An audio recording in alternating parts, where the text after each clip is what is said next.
Quran, Surah 91, Shams, the sun. By the sun and his brightness, and the moon when she follows him, and the day when it reveals him, and the night when it enshrouds him, and the heaven and him who built it, and the earth and him who spread it, and a soul and him who perfected it, and inspired it with a conscience of what is wrong for it and what is right for it. He is indeed successful who causes it to grow, and he is indeed a failure who stunts it. The tribe of Thamud denied the truth in their rebellious pride, when the basest of them broke forth. And the messenger of Allah said, "It is the she-camel of Allah, so let her drink." But they denied him, and they hamstrung her. So Allah doomed them for their sin and razed their dwellings. He dreads not the sequel of events. And now the Arabic, as recited by Saad El-Ghamdi. بسم الله الرحمن الرحيم والشمس وضحاها والقمر إذا تلاها والنهار إذا جلاها والليل إذا يغشاها والسماء وما بناها والأرض وما طحاها ونفس وما سواها فألهمها فجورها وتقواها قد أفلح من زكاها وقد خاب من دساها كذبت ثمود بطغواها إذ انبعث أشقاها فقال لهم رسول الله ناقة الله وسقياها فكذبوه فعقروها فدمدم عليهم ربهم بذنبهم فسواها ولا يخاف عقباها. For those who listened to the episode on Surah 92, you might see some similarities here. That last surah was called the night, as opposed to this one, which is called the sun. And it follows a similar structure as the last one. Every line rhymes, as with the last one. But the rhyme structure is even stricter, always with an HA sound. It makes similar contrasts in the creation to the previous surah that we just looked at, Surah 92. And then it compares them to the human soul, and then warns of dire consequences for those who are on the wrong side of that last contrast. So, yes, very similar in many ways. So, is this surah related historically to Surah 92? Maybe. But I think it's just a very similar style to the other surahs of that era. This is a very early Meccan surah with a disciplined rhyme and meter to maximize the impact on the community he was trying to win over. These were the days when Muhammad needed to get people's attention, and works like this helped a whole lot in that degree, because poetry was such a gigantic thing in ancient Mecca. So if you can do it well, it gets people's attention and it gives you credibility. And it's great poetry in every sense of the word, not just meter and rhyme, but in lofty artistic content, in Arabic at least. Now this surah ends with a historical example. And in English, it does seem very tacked on, but obviously, that's just our cultural limitation. It actually flows way better than you think it does, and we'll get to Thamud and the disaster there a bit later. But the lofty prose here, and the use of nature to set up this dualistic thought structure, one against the other, opposites, but not really, two things in the same thing, encouraging the reader to think in contrasts and then using that same thing to deliver the message. It would be poetry even if it didn't have any rhyme or rhythm. And like with Surah 92, you see the natural world used as a proof of God and as an example of the duality of nature and the duality of humankind. This is something that you'll see a lot. It's hit on again and again in the Quran and many other aspects of art throughout the centuries, really. This isn't a concept just limited to ancient Arabia. It's almost universal. Most recently, it's most recent that I can remember, this was something wonderfully exemplified in our pop culture in the movie Full Metal Jacket by the character named Joker. Now, in that movie, Joker was a Marine fighting in Vietnam, and he had written on his helmet the words, "Born to Kill."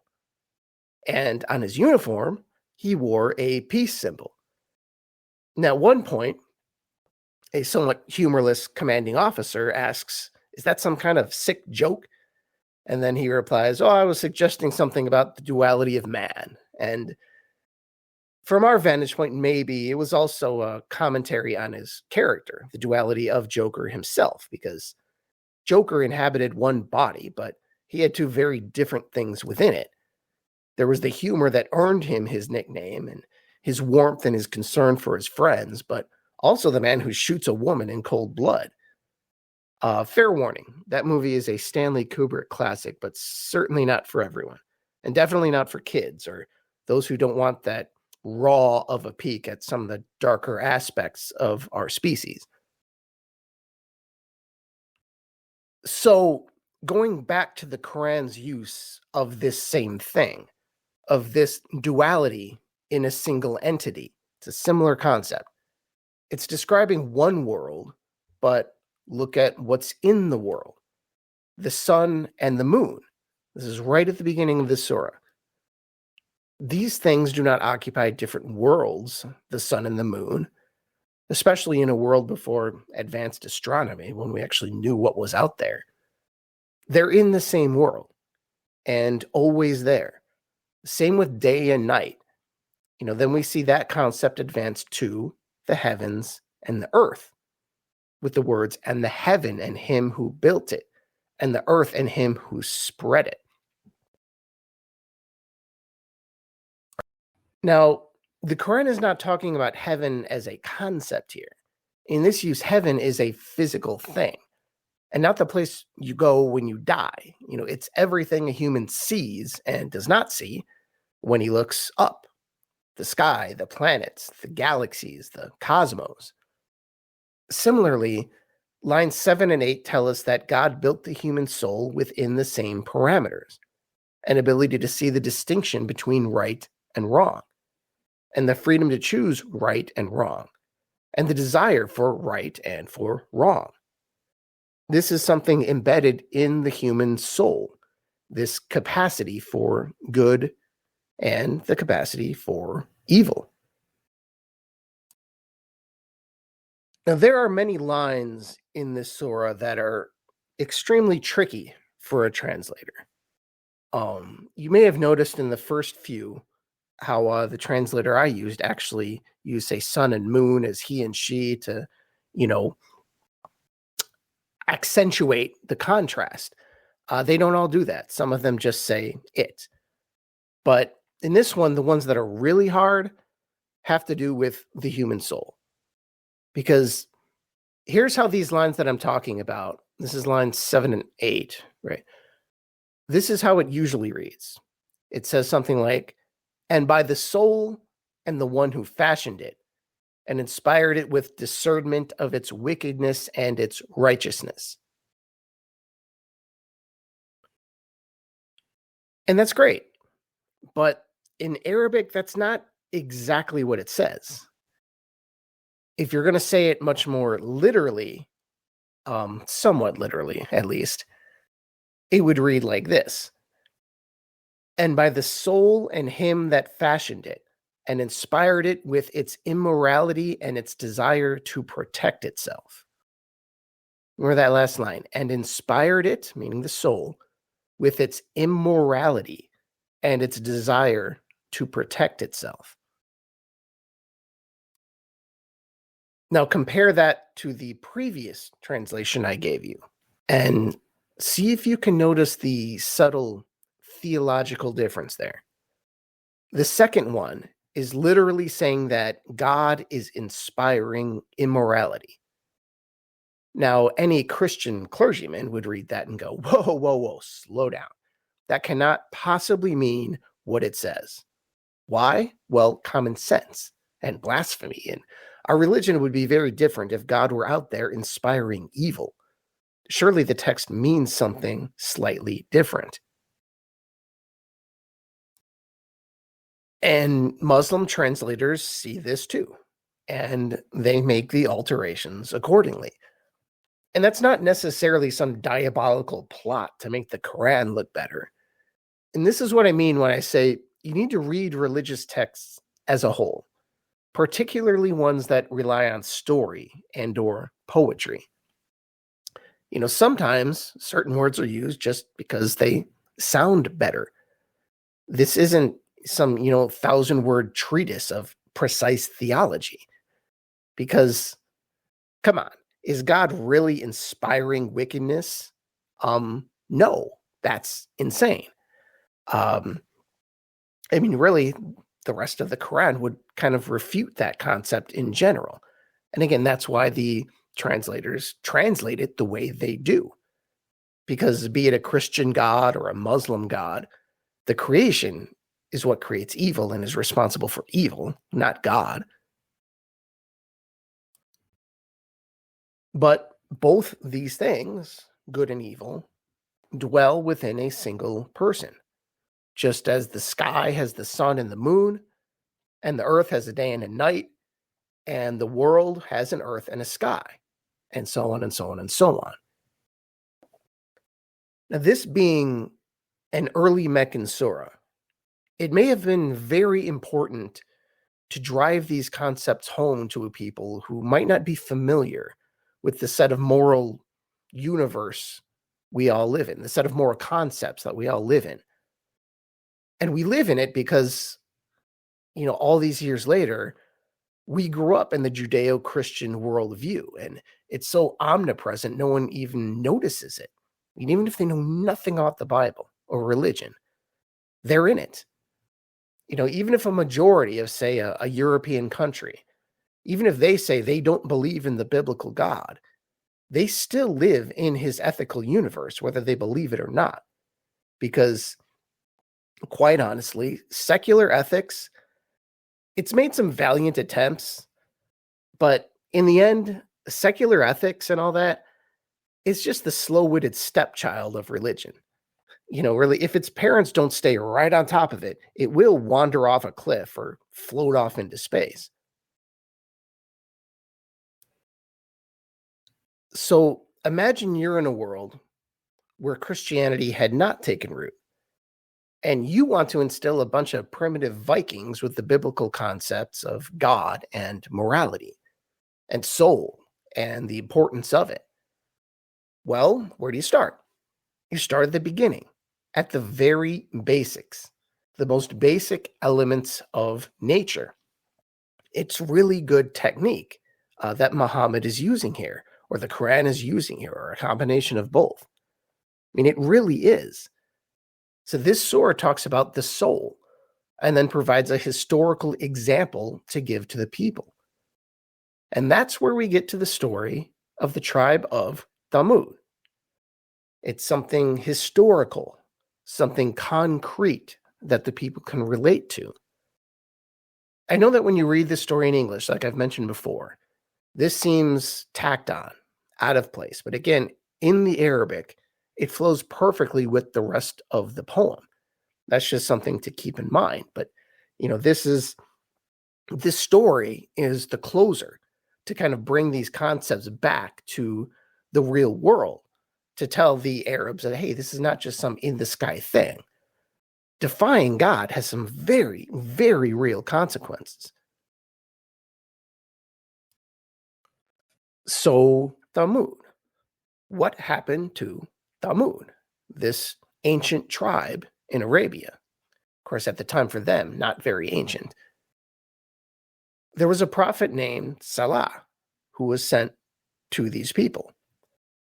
Now, I don't know if these names were previously known to anyone as Muhammad was telling them, but my best guess, based on what I've seen, is that at least any educated person at the time probably knew about Thamud, the tribe of Thamud, which was a northwestern Arabian kingdom that had collapsed quite recently.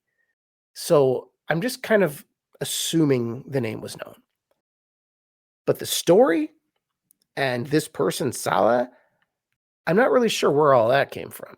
It's seriously unique to the Quran, as far as I know, and as far as I've been able to find. And this is definitely a name worth remembering, because regardless of where it came from, it comes up several times in the Quran, whether regarding Thamud or Ad, AAD, who were their ancestors. But here's the basic story being told. Salah was a prophet being appointed to these people, and he preached for a long time, but no one listened. He was preaching basically the same thing Muhammad was preaching. And then the people asked for a miracle as proof. And God gave a female camel to Saleh. Now, that's not exactly a miracle, but the community could use it. I mean, at least it's something. All they had to do, this was the stipulation, they just had to be nice. They had to be nice to this camel, and everything would be okay. But they couldn't handle that simple directive. And so they hamstrung it, and they tortured this poor camel. So, as punishment for this, I mean, on top of a whole lot of other things, really, they were all killed 3 days later in some kind of massive Sodom-like calamity. Now, the major difference between this episode and Sodom is that this was a more discerning punishment, because whatever it was, Salah was fine, and so were any righteous people in the community. You know, this wasn't people fleeing the city and being burned and turned into salt and all that. But what specifically happened, or is even claimed to have happened, is pretty mysterious. The Quran never really lets you know. And in the same way, the people of Thamud in general, they're mysterious. They're usually referred to as a people stretching up the west side of the Arabian Peninsula, from around Medina to the north of the Red Sea. But in non-Islamic accounts, they're barely mentioned. Not that they weren't there, but this is another chance to observe just how isolated this place was, despite being quite close to many great civilizations. Now, there are a lot of obvious geographic reasons for that, like the land route through Sinai and the presence of the empty quarter of the Arabian desert, but like so many other things that happened here, almost nothing would be known about these people if not for the many, many Islamic references. And no one, aside from the Quran, no one seems to comment on what ultimately happened to these people. This isn't like Sodom, where archaeologists are flooding the place because even non-believers can see that something really horrible definitely happened here, you know, like a comet or a meteor or something. But in the case of Thamud, I'm not sure they'd even know where to look exactly. However, history is kind of beside the point here. It's the moral lesson that is the main point. So let's focus on that. That cruelty to an innocent creature, in this case, the camel, that was the final straw, the last bit of cruelty that just sent God over the edge. They lacked compassion for God's creatures, and hence they did not fear God's retribution, and hence they did not believe in God. Now, to some, that might seem a little extreme. I mean, really? For the sake of camel? Did God join PETA or something? Is this really that huge of a deal? Well, first of all, this was just the last of a series of events. We don't know what all those events are, but that part does seem to be clear. It wasn't just this thing. But there's also something larger at play here.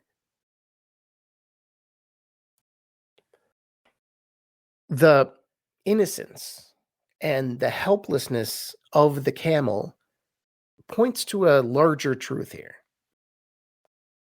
Just think about anyone you knew as a kid who was cruel to animals. And the kid who, he would throw rocks at squirrels and anything he could find, or enjoyed stepping on bugs just a little too much. Did that kid grow up to do anything positive? It's possible he did, and it's almost surely a he, but not likely. In my case, these kids grew up to hurt humans and even kill them. One kid I remember, he ended up on death row for killing a disabled woman, for her drugs. Great guy, huh?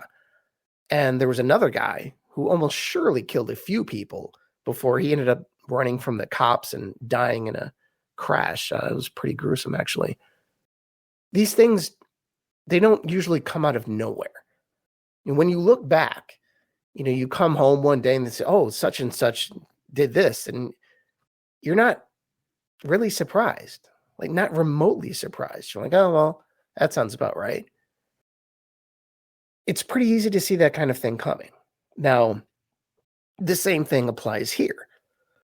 If these people, after all this, cannot even treat a camel with some kind of decency, and it's a she-camel, so it's more useful than others, meaning that they could get milk from it. And I'm sure, I don't know much about camels, but I'm sure a she-camel can carry things too. But it's that attitude that I think may have been so off-putting. I can hurt this thing, so I will. And that is evil. But even more than that, there is an implied spite here, a spite toward God, almost a hatred toward God in this action toward the camel. Not that we don't all act that way from time to time.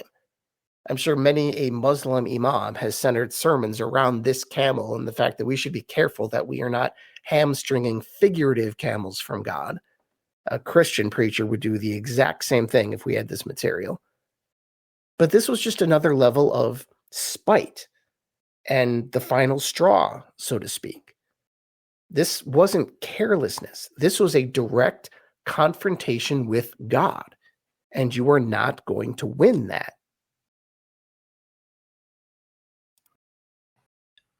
And this was kind of an omnipresent thought, I would think, to Muhammad and to the Muslims in the early Meccan community. This is an early Meccan surah, meaning it was being delivered to a people who may turn out to and share the fate of Thamud.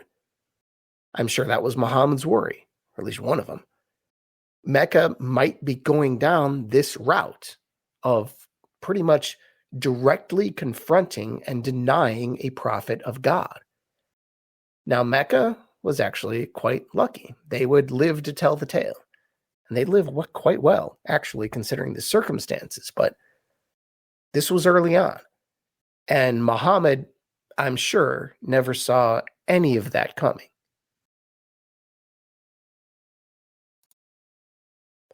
So the warning here is of imminent destruction. And like Thamud, the people of Mecca were being given a sign from God.